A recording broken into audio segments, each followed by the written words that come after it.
بسم الله الرحمن الرحيم والصلاة والسلام على أشرف المرسلين. Salam alaikum. Bonjour tout le monde. Aujourd'hui, on va voir ensemble un sujet d'examen qui a été proposé في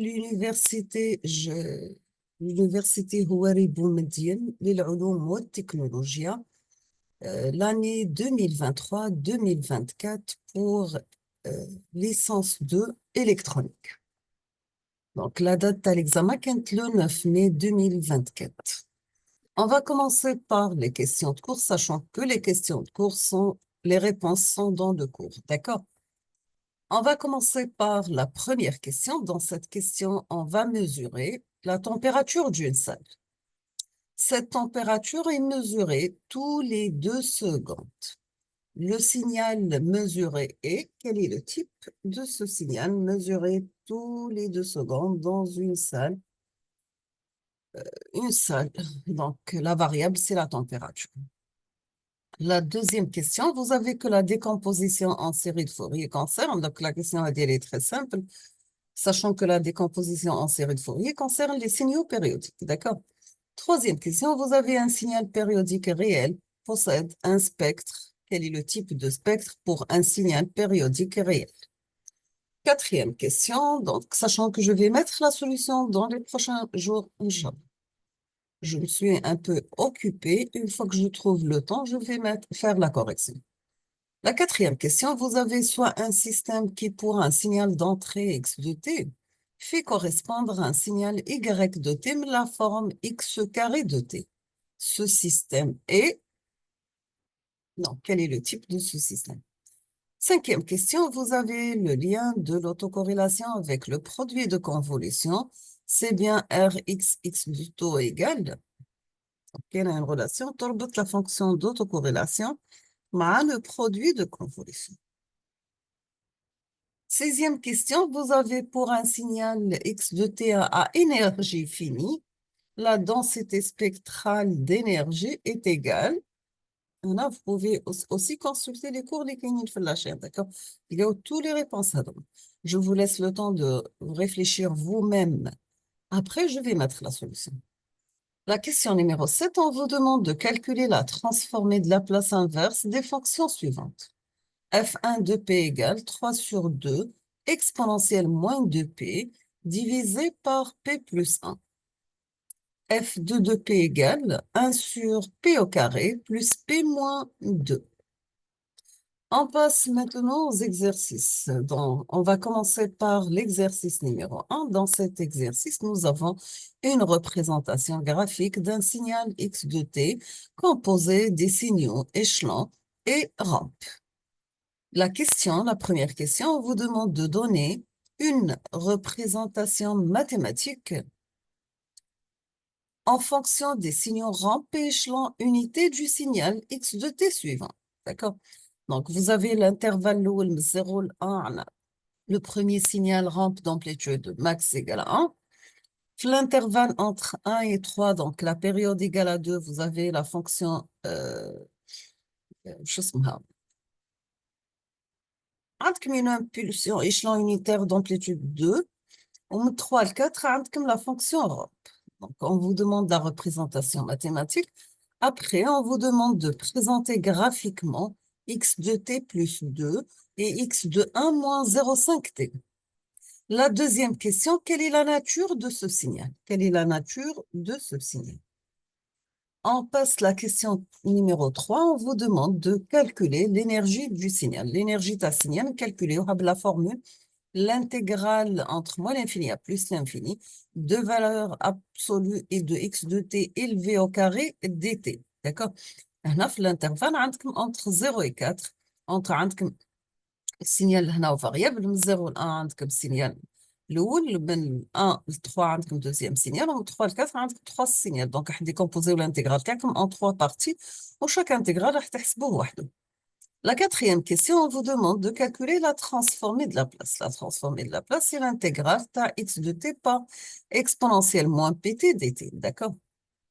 On passe maintenant à l'exercice numéro 2. Dans cet exercice, on va considérer cette fois-ci un signal périodique suivant la forme y de t égale 2 plus cosinus carré de pi plus sinus pi plus 0,5 par pi. La première question, on vous demande de déterminer les valeurs de l'énergie totale et de la puissance totale moyenne du signal Y de t. Déterminer les valeurs de l'énergie totale et de la puissance totale moyenne du signal Y de t. Deuxième question, on vous demande de trouver les coefficients de Fourier. D'accord? Trouver les coefficients de Fourier. Donc, vous devez calculer A0, AN et BN. A0, c'est 2 sur T, l'intégrale de x de T dt. Pour les coefficients AN, c'est 1 sur T, l'intégrale de x de T par cosinus N oméga T dt. Pour les coefficients Bn, donc c'est 1 sur T, l'intégrale de x de T par sinus N oméga T. La troisième question, on va trouver les coefficients de Fourier, c'est bon. Vérifier ce résultat en utilisant le théorème de Perceval. Donc, le théorème de Perceval, ça concerne la conservation d'énergie, c'est-à-dire que l'énergie calculée dans le domaine temporel reste la même dans le domaine fréquentiel. Donc, la formule de l'énergie dans le domaine temporel, c'est bon, donc l'énergie, il y a l'intégrale de x de t élevé au carré dt. La puissance, c'est la limite moyenne totale, bien sûr, c'est la limite de 1 sur t quand t tend vers l'infini de l'intégrale de x de t dt. D'accord? Le domaine fréquentiel, il faut la formule de l'énergie, la somme des coefficients élevés au carré. Quatrième question, on vous demande de tracer le spectre d'amplitude et de phase de ce signal. Là, de préférence pour tracer le spectre d'amplitude et de phase, la deuxième forme. Donc, la décomposition en série de Fourier fait à 3 formes. On a la forme liée à la forme trigonométrique. La deuxième forme concerne la polaire ou la en fonction de signal cosinus. Ou la troisième forme, l'exponentielle. Donc, là, on a le spectre d'amplitude et de phase. De préférence, la deuxième forme. Là, dire toujours qu'il y a une relation entre les coefficients. Et les coefficients CN, c'est la racine carrée, tali AN au carré plus BN au carré. Ou la phase, il y a moins arc tangente, BN moins BN, arc tangente moins BN sur AN. On passe l'exercice numéro 3. Dans cet exercice, la première question, donc, calculer la transformée de Fourier d'un signal x de t donné par x de t égale règle de t sur grand T. C'est un signal rectangulaire d'amplitude égale à 1 centré 0, la période égale à t, donc elle est compris entre moins t sur 2 et t sur 2. La transformée de Fourier, elle est utilisée pour les signaux qui ne sont pas périodiques, bien sûr. La deuxième question, soit un signal h de t représenté séquentre. On vous demande d'écrire h de t en fonction de x de t et déduire la transformée de Fourier de h de t. C'est très simple. h de t, la somme de deux signaux rects, un d'amplitude plus 1 ou l'autre d'amplitude moins 1, l'un centré sur le moins 1,5, l'autre centré sur le 1,5, la période toujours égale à 1 fait les deux signaux. La transformée de Fourier, bien sûr, en utilisant les propriétés de la transformée de Fourier. D'autres argent facilement. Troisième question, pardon. On vous demande de calculer graphiquement le produit de convolution J de T convolué avec H de T. Donc, J de T a un signal triangulaire centré sur 1, deux périodes égales à 2, la amplitude max égale à 1. On vous demande de calculer graphiquement. Graphiquement. Donc, كانت سهلة. عندكم déjà la transformée de Fourier تاع H de T. تقدروا تخرجوا facilement la transformée de Fourier تاع un signal triangulaire اللي هي sinus cardinal au carré. راح ديروا un produit simple ما بيناتهم. Mais tant que في l'exercice, il faut passer par le calcul de produit de convolution graphiquement. Nous sommes arrivés à la fin de cette vidéo, donc je vous remercie infiniment pour votre attention.